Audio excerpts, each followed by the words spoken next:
we have a Big Dan Rush, and we have Mr. King uh, for this show.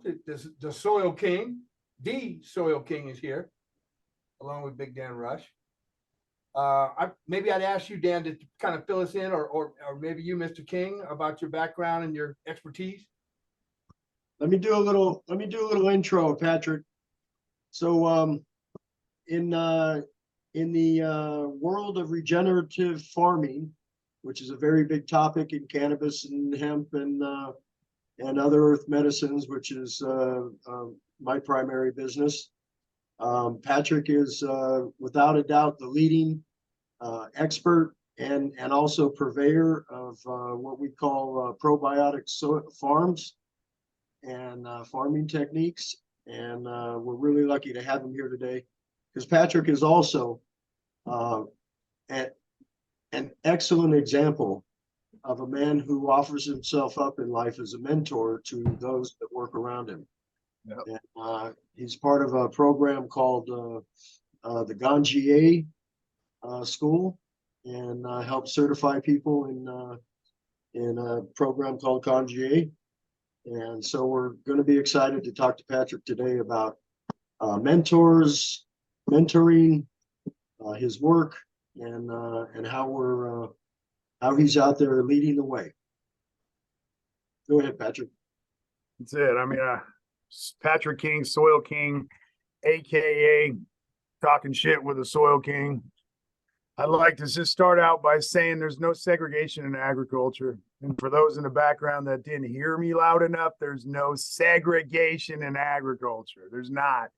Meaning any botanical that gives a medicinal value is agriculture. This separation and anxiety world of cannabis different than hemp, hemp different than a tomato is complete nonsense and made up corruption. First and foremost, there's no segregation in agriculture. So when I grow soil that produces a plant, I don't give a shit what plant it produces. I'm growing the best biological fungal activated colonies of bacteria environment that grows anything. So a guy like me, I can grow the best cannabis, the best hemp, the best corn, the best tomatoes, the best, I don't care, sunflower seeds. I'm addicted to sunflowers. They're one of the most beautiful pollinators out there. And, so I really love to just hammer home. The society has got this whole thing backwards, and it was off a corrupt, politician based back in the early 40s during the, when the drug war really came up. It was, so yeah, there I am. Ganjier program. Yeah. So I was, I'm one of the original council members with like-minded individuals, Frenchie Cannoli, which everybody knows Frenchie, right? And long past Frenchie, and 12 other ones. Swami and a bunch of us put together the curriculum to a program that is based on a sommelier for wine industry, but it's a Ganjier for the cannabis industry.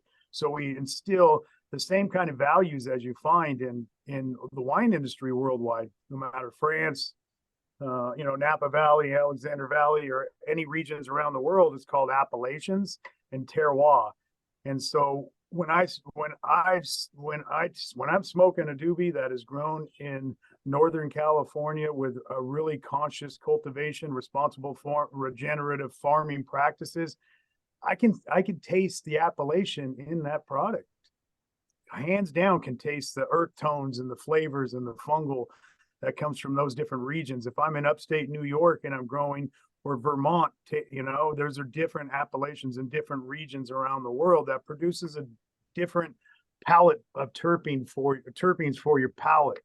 And, when you start thinking of the concept of growing soil and the soil producing a plant and what region and appellation that soil is in, whether it's, a higher elevation and it's a colder start, it's going to be a quicker grow plant. If the winter's coming in quicker and the fall or the summer or the spring is later on in the year, you could still have the same cultivars. They're going to express a different flavor and a different plant like. So appellations to cannabis is super, super important. to educate the world on. It's this bullshit mentality of THC runs cannabis is total complete nonsense. Yeah, so that is the mind behind the Ganjier program. We wrote the curriculum to this program, and for me, the program was, I've been singing and yelling and screaming and kicking my feet and throwing my hands in the air for attention to fight this regenerative space in the world of agriculture for so long, and nobody would listen because we didn't have the marketing dollars that Monsanto had. We didn't have the backing of the the petroleum industry like the nitrate companies have that ruined our planet, right? They tell you we're growing it and it's great, look at it grow, when they're depleting the world. We never could get out there. So this is like a last charge. Let's create this program, come together and design something, and hopefully maybe our word will be heard across every region, across the world. And so far, I have graduates and students worldwide, and they're all now singing what we had. And so we gave the marketing dollars and the quality of what we're doing back to the people to market it worldwide, instead of this, paid advertising that comes out of the corporate atmosphere. And it works, David versus Goliath. Let's go. So, and that's something I want to kind of steer the conversation, Patrick. We're the reason we wanted you on today is because you are so accomplished, such a passionate man in what you do and how you're approaching life. And also, I've witnessed this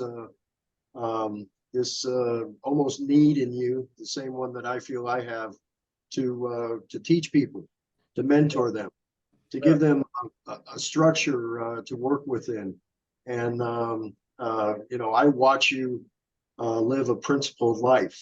I watch you, and we don't have necessarily the same mentors, but I see the result of not just the fire that burns in your heart, but also, your application of taking that fire and giving it to others. And most of what our shows are about is mentorship and leadership.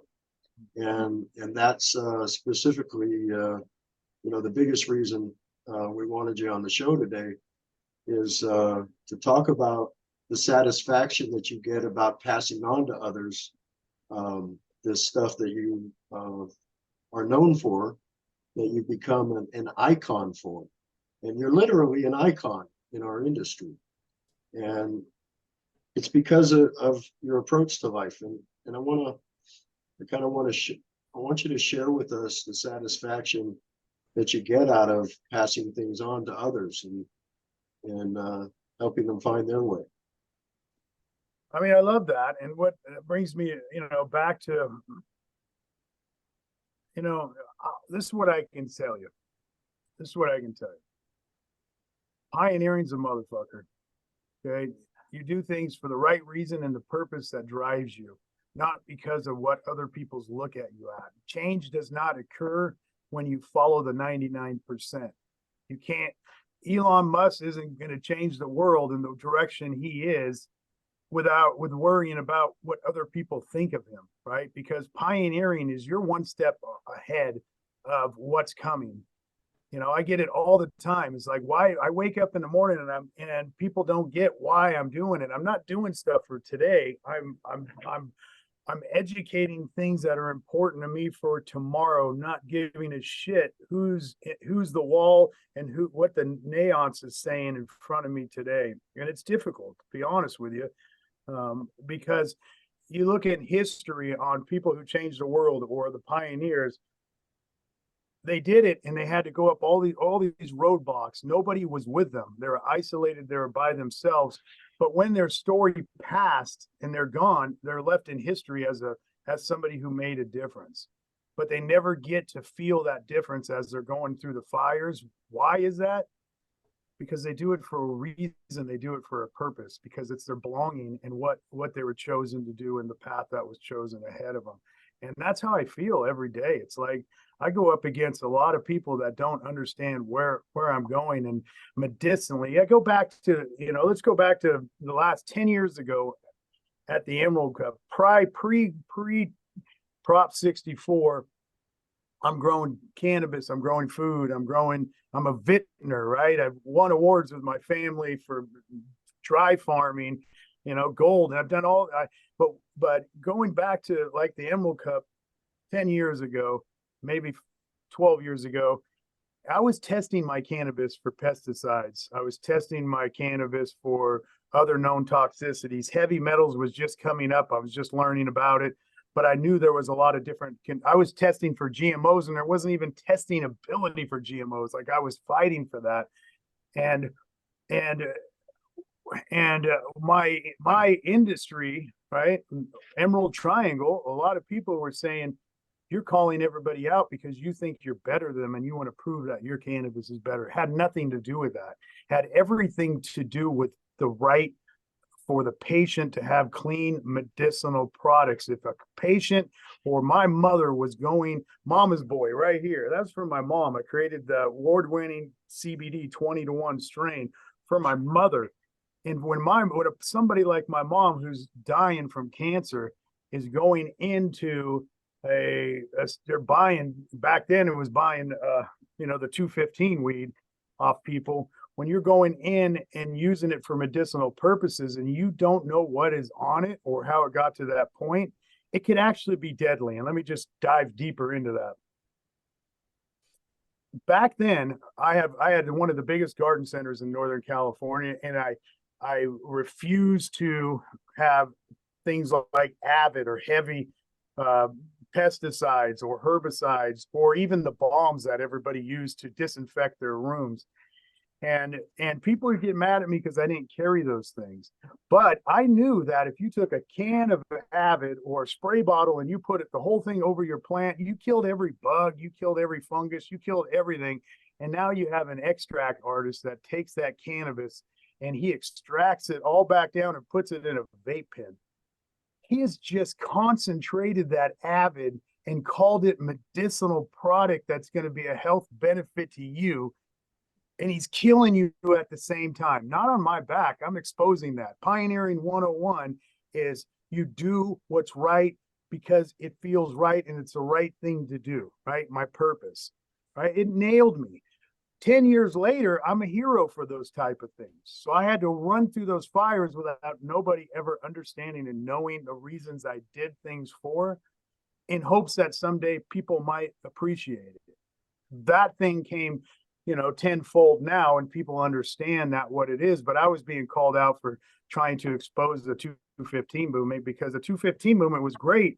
I had, and I manipulated it because I had 799 patches.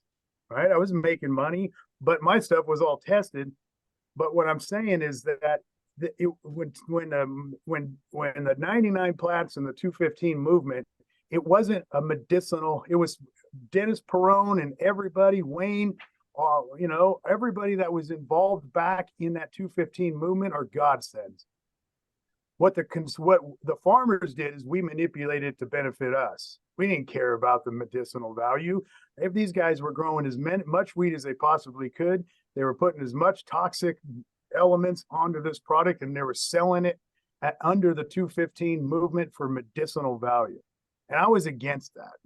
I was 100% against it for the 215 movement. Just, if you're going to do it and you're going to call it medicine, call it right, or don't call it medicine. Don't, that's just my point. So, and Patrick, a lot of our viewers and the audience that we appeal to are people that are trying to build their teams. And one of the reasons I like to bring cannabis people on the show, and the pioneers, the people that actually endured, the trail that we had to blaze, is because, we did that with the teams that we built. And, people are coming to us and asking us, well, how do we build a team? How do we get that flame in our heart? How do we find that passion? And then how do we recruit people or actually not recruit them. I think one of the techniques we're prescribing is attract the right people, and then recognize those people as we attract them, and help them find their center. You found your center, I found my center. Together, we are the center. And I know that your passion is just, so much for what you do. But people want to know who and why you are the man that so many people want to be like. And I know that's like asking a rose, why are you a rose? It's like, that's Simple. Simple answer to that. That's not complicated as most would think. And it's that I get to wake up with myself every morning and ask myself, have I did a good deed yesterday? Have I been true to my soul? Okay. When the answer is no, then I need to, go back into counseling, maybe go hit a meeting or two, start raising my hand and realizing that I'm into self and ego and not into the purpose that's light in front of me. And it happens. I put myself in check in the mornings. If I can go to bed at night and I can wake up in the morning with a good conscience, no matter what bullshit or what company around me or what I'm involved in that's destructive, or there's so much stuff. But if I can go to bed that night and wake up the next morning feeling like I followed my course, then it's easy. And then that rose smells like a rose. It's when I lie to myself and I get up a week later, 2 weeks later, 2 months later with the same feeling of not wanting to do that personal inventory because I know what the other end's going to look like, then I'm in trouble. And that's when my world collapses and I end up in problem situations after problem situations. So going back to leading a team, if you can't lead yourself, you're no good for a team. Right. So, and that's a phrase that I live my life by, is I want to leave everyone and everything better than I found them today. I want them to wake up tomorrow better than I found them today as my contribution to life. Yeah. But there are lots of people out there, and this is something that across, I think we all have to carry. There are some people out there that will not allow us to leave them better than we found them. And it's been my experience that those people are people that they won't allow that because they're not capable of growing. And, they're not capable of growing because they're, locked into whatever little corners of the mind that they live in, whatever that, curse or whatever it is that they want to live under, they choose to live there. And so, recently I'm watching you build a new team. My life is about my team. I'm grateful that we're on the same team. Me too. And so as we move forward, also some of the things we're doing is going to be having retreats for companies, for groups, organizations, unions, any group of people that are working together to find, or not to find, but to create, the goal that to manifest the goals that we've set out to do. And so one of the things I want to do is like this show here, just listening to you talk, feeling the passion that comes from you about what you do, and then being able to hear you articulate how that process is, and that it's not just words. Like, you say the words, you do but you also have this component in life where you take the time to pass it on to people that are showing up to work for it, right? And it's quite a process to watch people do it. But what a lot of people don't realize is people don't have to just sit back and watch it happen. They can actually get involved in the process. You just got to do it. So, in motivational speaking 101, you can sit back in your chair and you can have all these dreams and aspirations come to you and these great ideas. but the fear is the blocker of execution, right? In everything in your life, right? So when I look at fear, there's a reason that fear is there, and it's not a good feeling. What I do know about fear is that I'm knuckling up. I'm coming straight at it, and I'm going to get it behind me, because fear's like a brick wall. It just keeps stacking and it keeps stacking and it keeps stacking. What if I don't get, what if I fail? What if someone doesn't like me? What if my thoughts aren't good? The what if, the what if, the what if, and that fear is just stacking it up. And I can't, that weight on my shoulder just doesn't, it's not healthy, right? It doesn't help me achieve anything. It holds me back. So I know when I'm in a situation like even keynote speaking in front of a college with a bunch of people that I don't know, that here's this rough, you know, hillbilly hippie looking redneck guy that throws the F-bombs out in the middle of his speech. And I'm sitting in keynote speaking with attorneys, with scientists, with, you know, all these high profile master's degrees people. And that fear is so big. And so what do? How do I overcome that fear? First thing I do is I acknowledge it. Yes, it's real. How am I going to get past it? I'm going to throw on the Soil King cape, and I'm going to be so confident in my execution. At the end of this, every one of those scientists, everybody in the audience is going to look at me and say, damn, I'm glad I came for this guy. And so it outbeat that negativity with positivity in the brain. 100% once that's executed, I win the game. And how do I win it? And how do I know that? Because you feel it, man. You know, it's like it's the most rewarding feeling. The worst feeling is being a businessman or just a person or a student or anything and having a great idea, but afraid what other people will think of it. So you never get that idea out and it's gone forever. Failure in business has only been an absolute savior to my future. I'm not going to get it right every time, but getting it 100% wrong is me never executing on that fear. Right? That's the only wrong move, is being too afraid to move. Failure is not doing nothing. Right? Right?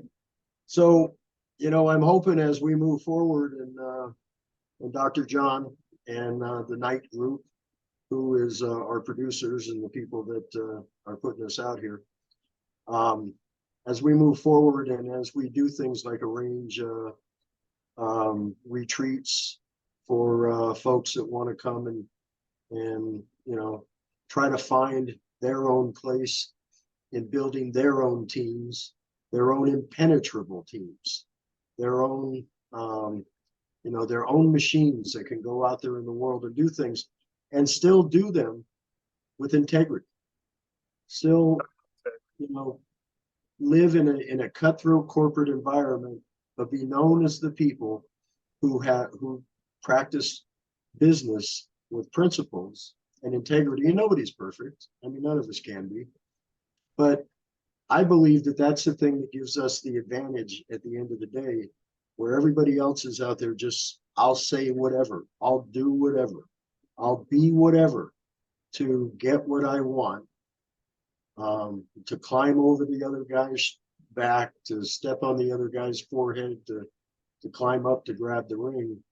The thing that gives us the advantage is that we're going to do it the best way that we can do it. And we're also going to pass it on to the people around us. Exactly. So I'm gonna be moving forward knowing that you're gonna be one of these folks that comes to our retreats and offers up this passion and your experience. And Absolutely. you know, we're really gonna look forward to that. Me So, too. yeah. So okay, we got him on commitment here. Hey, there's no I in team. Isn't that cliche, right? Let's go team. Yeah. No, let me know. I'm always open to it. You know, bring me into the party.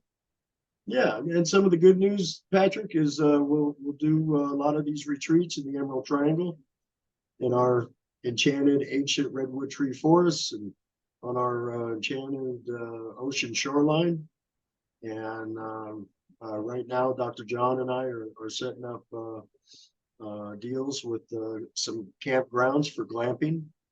And then also some retreat facilities that actually have, infrastructure and, heat and walls and so this is something that we're really excited about doing. And it's something that I think that you'll enjoy too. And I'm looking forward to that. And so I think that we're running up here on our half hour. So I just kind of want to give you a chance to tell us a little more as we I can email you over a bio too, if that helps. Yes, please. Yeah. Yeah. Send it so we can give it to Nicole and Dr. John. And Nicole does some outstanding editing. That's Miss Nicole Herrera, and she's our behind the scenes person who makes us look like we have our act together. Give me a haircut and a beard trim and make me look good on camera, huh, Nicole? It's gonna take more than a haircut and a beard trim, Right. Straight out of the hills of Northern California, the hillbilly hippie arrived. Yeah, but the reality is on this planet at this time, Patrick, you are somebody who is one of the brighter lights out there. Thank you. And that's where we get a chance to thank you for that. So Dr. John, are you still there? You may be testing out some of our products behind the scenes. So I think that's going to be a wrap on that. Oh, tell us about Imperius, Patrick. Well, yeah, let's do that. So Imperius Expo. These are the dates. She'll cut all this out.